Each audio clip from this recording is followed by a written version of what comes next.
Hey, it's Coach Em here. Let's be honest, no one tells us how to prepare for the teenage years. People just say, good luck, it's gonna be rough, but hang in there. But the truth is, it doesn't have to be hard and it doesn't have to be tough. Believe it or not, the teenage years can actually be fun if you avoid this huge mistake that I'm gonna share with you today, coming up.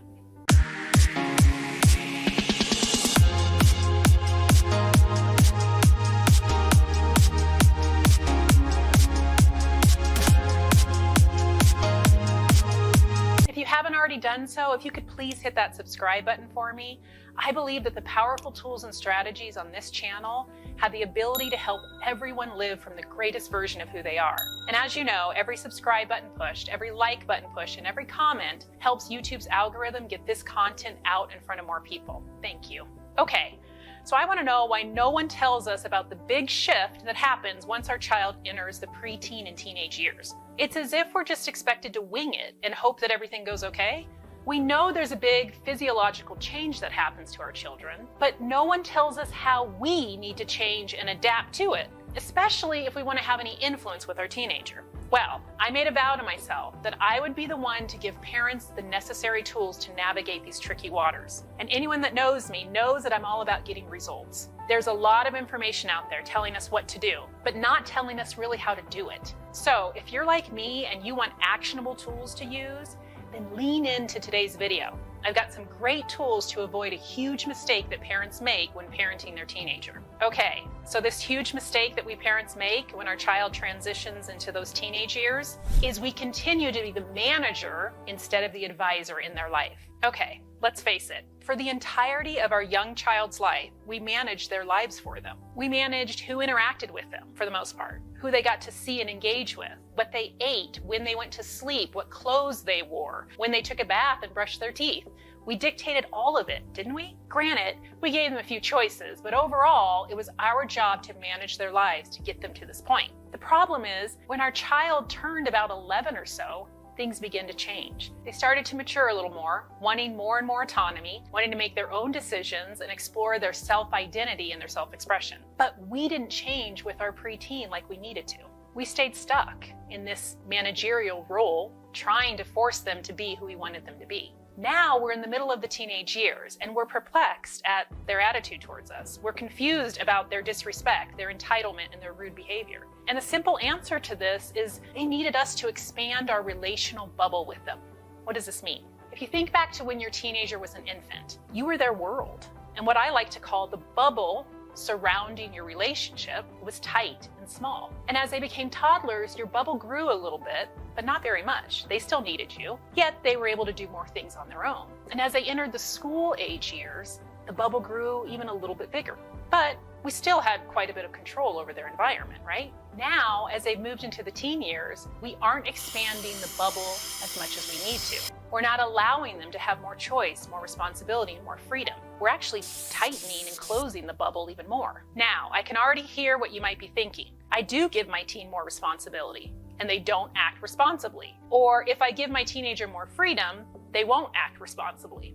If this is what you're thinking, I want you to hear me out for a moment. What if you got your teen's buy-in before setting an expectation? How would that change things for you? Again, we're used to just telling our children what to do and how to do it, but they need guidance from us, not control. They need to feel like they are in control of their own lives. The bottom line is the manager role that you're currently in is suffocating and damaging your relationship with your teenager. And it'll continue to unless you're willing to make the shift to the advisor role. So what in the world does the advisor role really look like? And how do we begin the shift? The advisor role is all about guidance and advising, the way that your teen needs you to, while still maintaining connection with them and allowing the natural consequences to happen. It's about creating expectations and talking about the consequences ahead of time with your teenager and allowing whatever consequences happen to actually play out, no matter what they are. The advisor role only uses empowering communication, which consists of MI, which is motivational interviewing, empowering questions, and inductive discipline. MI is one of the most effective ways to communicate with teenagers. It is different than the traditional way that most parents communicate with their teenager, in that it's not based on lecturing or telling your teenager what to do and how to do it. Instead, it focuses on getting your teenager to explore and talk through their reasons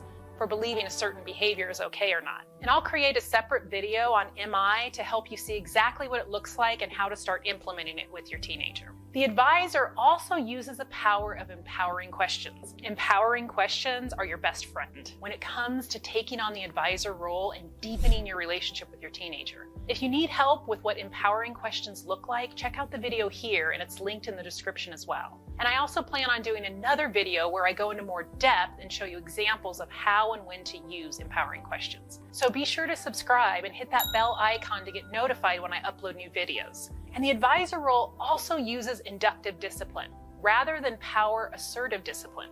Inductive discipline has been shown to increase moral development. It relies heavily on verbal communication, helping your teenager internalize and understand their behavior and how it impacts others. Plus, it fosters critical thinking and problem solving. So, the first step when disciplining your teenager is to use the 3 E's strategy, which is an example of inductive discipline. The first E stands for emotions processed. This is to remind you to process your emotions first, then help your teenager process their emotions. If you need help with how to process emotions the right way, check out the video here, and it's linked in the description as well. The second E stands for empathize. No matter what your teenager has done, even if they were disrespectful towards you, they lashed out or ignored you, or even worse, you always want to empathize with what they are feeling. If you help them process their emotions first, you'll have a better idea of what's really at the root of the behavior, which allows you to empathize more. The third E stands for engage critical thinking. After processing your emotions, helping your teenager process theirs, and empathizing with their feelings, you're now in a better position to help them think critically. And to do this, you'll want to identify discrepancies between where your teen is and where they want to be. And you'll always want to do this in a neutral tone. For instance, if your teenager is vaping and they want to try out for the varsity team in their favorite sport, you could help them see the discrepancy there. The key here is to do it in a neutral tone with no judgment attached. Also use the word and instead of but when pointing out the discrepancy. So it could look something like this.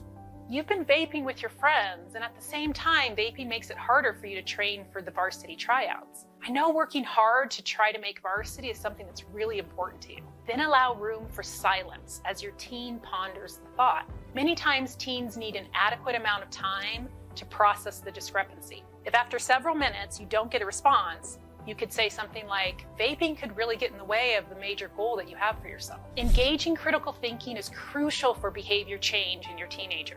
If your teenager is doing something that's unsafe or not okay, it's important to help them figure out for themselves why it's not okay and unsafe. Your teenager has to feel like they are making the choice to change the behavior, not that you are forcing them to. The idea here is to have a discussion that leads to positive behavior change. So, avoid this huge mistake of never transitioning from manager to advisor when parenting your teenager. Start putting these practices in place today and watch how your relationship with your teenager transforms. If you want more help transitioning from manager to advisor role with your teenager, just click on the link below and I'll send you some great tools. If you enjoyed this video, please give it a thumbs up. And if you want to see more videos like it where I give you the best tools and strategies to navigate the teen years, be sure to hit that subscribe button down below and click on the bell icon to get notified when I upload a new video. And I upload videos every week. I hope that your week is fabulous, and I'll see you in the next video.